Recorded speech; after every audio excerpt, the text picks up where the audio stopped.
अस्सलाम वालेकुम। डॉक्टर शबाना नाज ज़मान टीवी से आप लोगों से मुखातिब हूँ। आज हम जो टॉपिक लेके आए हैं वो बहुत कॉमन टॉपिक है लेकिन लेस डिस्कस्ड। इसी वजह से कि लोग उसको इतना एड्रेस नहीं करते। कोई बात नहीं, ये तो आम सी बीमारी है। उसको हम कहते हैं आम फहम ज़बान में भूलने की बीमारी। भूलने की बीमारी या फिर उसे कहते हैं डिमेंशिया।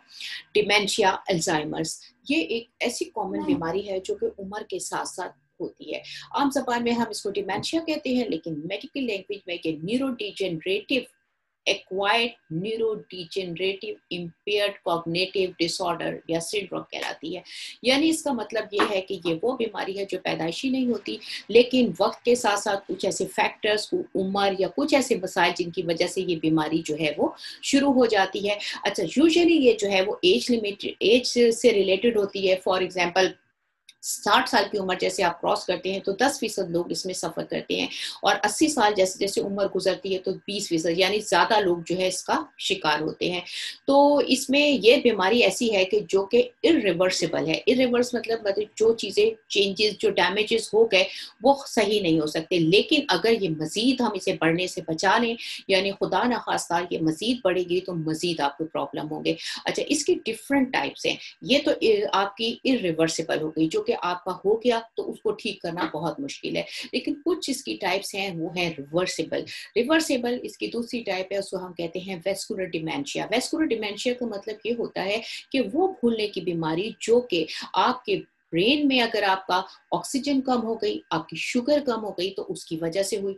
तो ये क्यों होती है? आपका कोलेस्ट्रॉल हाई हो गया, आपकी शुगर हाई हो गई, आपको कोई स्ट्रोक हुआ है, पैरालिसिस हुई है, क्लॉट हुआ है, तो आपका ब्रेन की सर्कुलेशन डिस्टर्ब हो गई। तो उसके लिए क्या है, जो हमें ब्लड शुगर को कंट्रोल करना है, ब्लड सोडियम को कंट्रोल करना है, यानी ब्लड प्रेशर को कंट्रोल करना है, कैल्शियम को कंट्रोल करना है जो कि बहुत ज़रूरी है विटामिन D3 के लिए।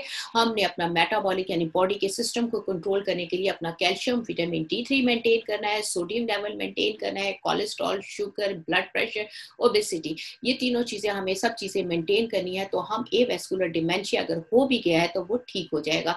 उसके बाद जो दूसरी चीज़ है अल्कोहलिज्म।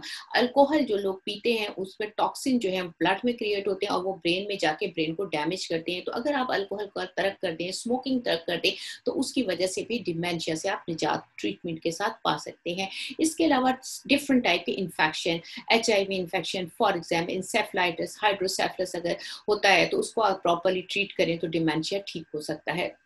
इसके बाद जो है कुछ विटामिन की deficiency, folic acid, vitamin B1, B12, ये बहुत इंपॉर्टेंट है हमारी बॉडी के लिए, हमारे ब्रेन की हेल्थ के लिए। अगर इनकी डेफिशिएंसीज, इनके लेवल को मेंटेन करें तो जो डिमेंशिया की बीमारी है वो भी बेहतर हो सकती है।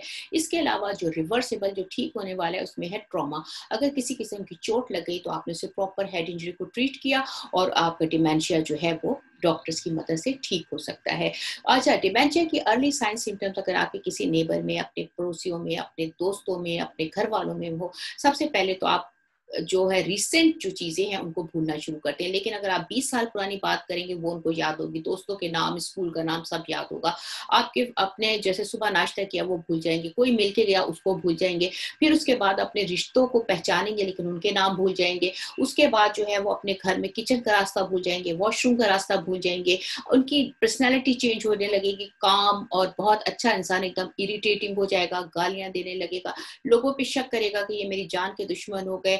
उसके बाद जो है उसको बहुत सी चीजें नजर आना शुरू हो जाएंगी, लोग समझते हैं कि ये जिन भूत का असर, ऐसा नहीं होता, ये डिमेंशिया का एक पार्ट है। तो इसी तरह फिजिकल, फिर उसकी फंक्शनल एक्टिविटीज यानी उसको कपड़े पहनने में, वॉशरूम जाने में, खाना निकलने में, इस तरह की चीजों में भी इसको डिफिकल्टीज हो जाती हैं। तो अगर आपको ऐसी कोई साइन सिम्टम नजर आए तो फौरन अपने न्यूरो फिजिशियन से जो है वो इसको डिस्कस करें। वो कुछ कॉग्निटिव न्यूरोलॉजिकल टेस्ट करते हैं, MRI CT स्कैन करेंगे, देखेंगे किस टाइप का डिमेंशिया है, उसको ट्रीट कर लेंगे। अगर वो इरिवर्सिबल में भी है तो एटलीस्ट उसको वहीं रोक देंगे ताकि आपकी क्वालिटी ऑफ लाइफ मजीद खराब ना हो। ये हमने बात की छोटी सी डिमेंशिया के बारे में। अगर आपको इस बारे में कोई सवालात करने हैं, कोई क्वेरीज हैं, तो बेशक आप हमारे कमेंट सेक्शन में आए, आप हमारी वेबसाइट पे आके ये सवालात पूछ सकते हैं। दुआओं में याद रखिएगा, नेक्स्ट लेकर आएंगे हम कोई और इंटरेस्टिंग टॉपिक। और अगर आप लोग चाहते हैं कि आप किसी अहम टॉपिक, कोई ऐसी बीमारी जिसके बारे में आपको मालूमात चाहिए, बिल्कुल आप कमेंट सेक्शन में हमें वो चीजें बताएं, हम उसको जरूर कंसीडर करेंगे और हम उस टॉपिक पे डिस्कस करेंगे। डॉक्टर शबाना नाज, विद समान TV. Thank you very much. दुआओं में याद रखिएगा।